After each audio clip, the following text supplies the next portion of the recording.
que acontece? Exatamente, obviamente.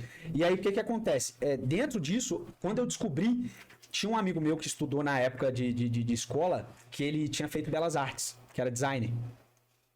O moleque era CDF, era o moleque mais inteligente da sala. E era muito amigo meu. E aí eu chamei ele. Quando eu descobri isso daí, fala, cara, a gente precisa criar um manual da marca. Porque a gente não tem marca. Um manual de identidade visual, você tá falando? Tudo. O manual da marca, ele contempla tudo, né? O manual da marca, ele pega a parte de papelaria, toda a parte do branding. Então, o manual da marca, tudo que você vai desenvolver tem no manual da marca. Tipografia, cor, aplicação, tudo. E aí eu descobri isso. Aí eu comecei a conversar com ele. Falei, cara, a gente precisa desenvolver o manual da marca. A gente não tem marca. A gente só vende calcinha. A gente só vende lingerie. A gente só vende cueca, mas a gente não tem marca. Entende? Então, aí eu sentei com ele e a gente começou a desenvolver.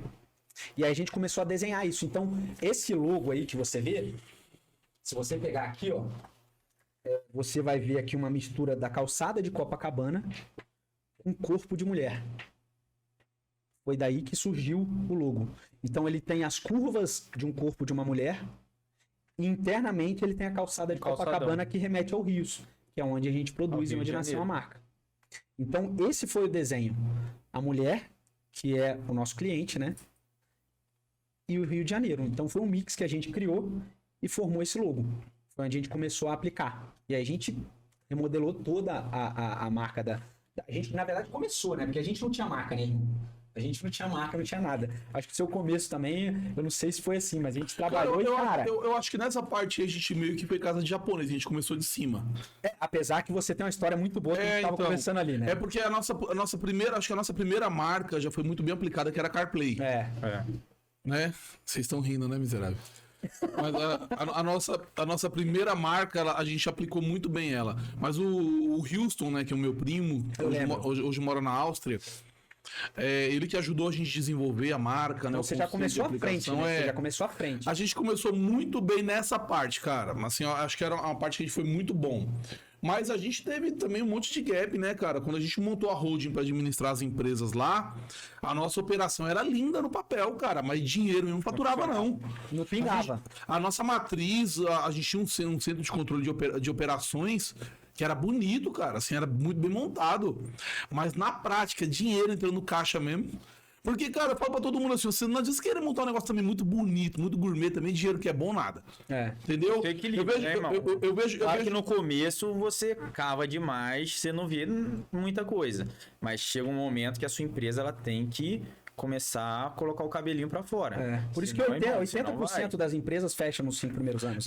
Eu acho Então que assim, difícil, a gente tava elencando aqui outro dia alguns problemas que as empresas têm. É a necessidade do retorno imediato. Por exemplo, se você vai montar um americano, por exemplo, o payback do americano é muito mais alto que do brasileiro, mas a gente também tem um problema de moeda. A moeda dos caras vale, a nossa não vale. Sem contar que aqui o governo ele não trabalha a seu favor.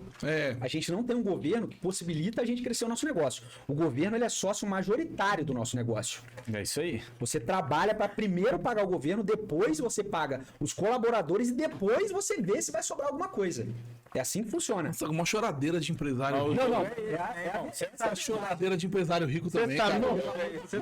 Irmão, essa. Eu vou te falar, mano. Você sabe bem que a gente teve o roubo na loja há pouco tempo, né? Em qual unidade? Na loja da Dutra. Na cidade de Dutra. Raparam a loja, certo? Você sabe disso aí. Levaram absolutamente tudo. Qual é a primeira preocupação nossa? Primeira preocupação, pagar fornecedor e colaborador. A gente ficou durante muito tempo não tirando dinheiro nenhum. Porque o nosso tem que ser o que sobra. A gente não pode colocar a primícia da gente receber e o colaborador, não. A gente, Max, a gente tem mais de 20 anos, cara. Isso daí eu te falo com orgulho. Meu pai sempre fala isso, que é uma coisa que ele leva como bandeira.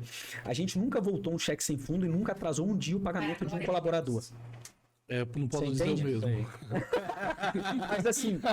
eu não posso dizer o mesmo. Mas, cara, a gente tem esse princípio, sempre tivemos. Na verdade, quando a gente pode adiantar, a gente consegue fazer antes do quinto dia útil, que é a... mas é o que eu faço também. Mas o que a gente faz? O nosso sempre foi o depois. Exatamente. Tem mês que tem mês que não. Que não sobra, não tem o que fazer. Então, assim, a gente passou por um período difícil agora, né? Do fundo. Tem que ir lá mexer naquela aplicação, né? Não, e assim, nem foi essa questão. Graças a Deus, é o que eu falei até, a gente falou em família quando a gente começou, a gente falou, pô, graças a Deus a gente tem de onde tirar hoje. Então, assim, primeiro momento, a gente fez o quê? Ó, a gente precisa cobrir esse roubo. A gente precisa cobrir esse rombo. Inicialmente, o que a gente vai fazer?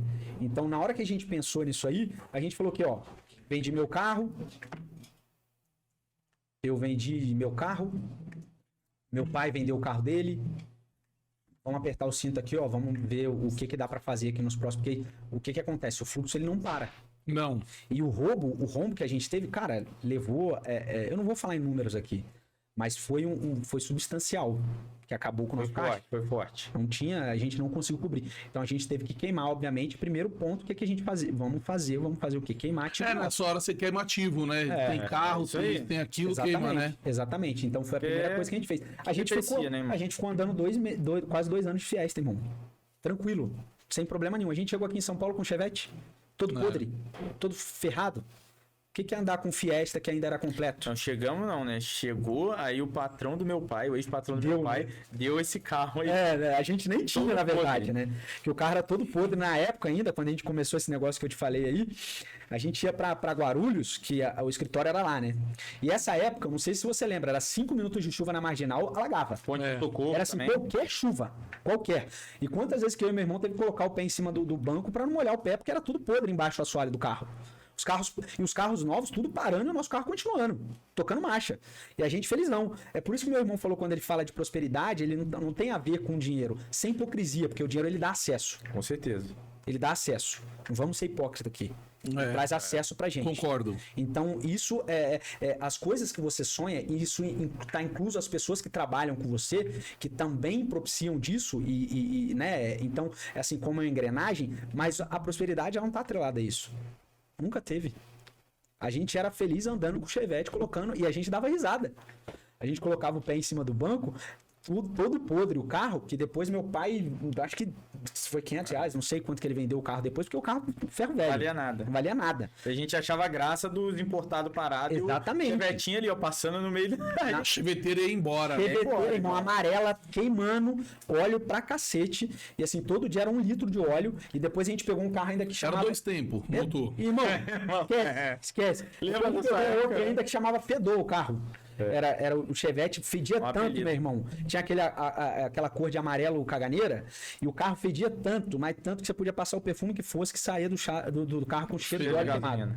Eu gosto desse, é bem legal isso. Aquele cheiro de homem, né? De macho.